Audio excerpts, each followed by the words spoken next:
കൊല്ലം തീരത്ത് അജ്ഞാത വസ്തുവുമായി കുപ്പിയടിഞ്ഞു. തീരത്തടിഞ്ഞ കുപ്പിക്കുള്ളിൽ എന്താണ് എന്നറിയില്ല. എന്തായാലും പോലീസ് സ്ഥലത്ത് എത്തിയിട്ടുണ്ട്, പരിശോധിക്കുന്നുവെന്നാണ് മനസ്സിലാകുന്നത്. കന്നാസ് പോലെയൊക്കെയാണ് തോന്നുന്നത്. രാഹുൽ ജീനാഥുണ്ട്. രാഹുലെ, ഇത് കൂടുതൽ കുപ്പികളുണ്ടോ അതോ ഒന്നോ രണ്ടോ ആണോ? ഈ കപ്പലിൽ നിന്നുള്ളതാണോ അല്ലേ? അങ്ങനെയുള്ള സംശയങ്ങളൊക്കെ ഉണ്ടാവും. അതിൽ എന്തെങ്കിലും ഇന്ധനമുണ്ടോ? എങ്ങനെയാണ് വിവരം?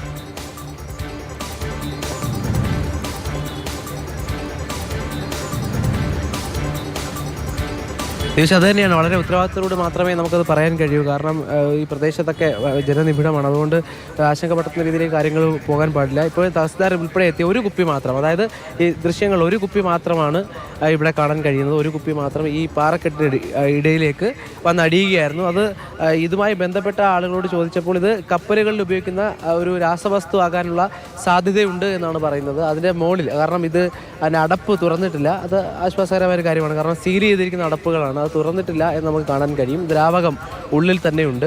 ഒരു കുപ്പി മാത്രമാണ് ഈ പ്രദേശത്ത് നിന്ന് കാണാൻ കഴിഞ്ഞത്. കാരണം ഇവിടെ നിന്ന് 10 കിലോമീറ്റർ അപ്പുറത്താണ് 2 കണ്ടെയ്നറുകളും ഈ തീരത്തേക്ക് അടിഞ്ഞിരിക്കുന്നത്. ഇത് 10 കിലോമീറ്റർ ഇപ്പുറം അഴീക്കൽ തലസ്ഥാനം എന്ന സ്ഥലമാണ്. ആ സ്ഥലത്ത് ഒരു കന്നാസ് പോലൊരു കുപ്പി, ആ കുപ്പിയിൽ ദ്രാവകം നിറഞ്ഞിട്ടുണ്ട്. അതിൻ്റെ അടപ്പ് തുറന്നിട്ടില്ല. യഥാർത്ഥത്തിൽ ഇത്തരം കുപ്പികളിലൊരു സീല് കാണും, അതിനപ്പുറത്തേക്ക് ഒരു സ്റ്റിക്കർ കാണും. ആ സ്റ്റിക്കറിലായിരിക്കും ഇത് എന്തുതരം രാസവസ്തുവാണ്, എന്തിനാണ് ഉപയോഗിക്കുന്നതെന്ന് തിരിച്ചറിയാൻ കഴിയുക. ആ സ്റ്റിക്കറുകൾ നമുക്ക് കാണാൻ കഴിയുന്നില്ല. എന്നാൽ ആ അടപ്പിന് തൊട്ടിപ്പുറത്തൊരു ചുവന്ന സീല് കാണാം. എന്തായാലും രാസവസ്തു തന്നെയാണ് എന്ന് വിദഗ്ധരുടെ അഭിപ്രായമുണ്ട്.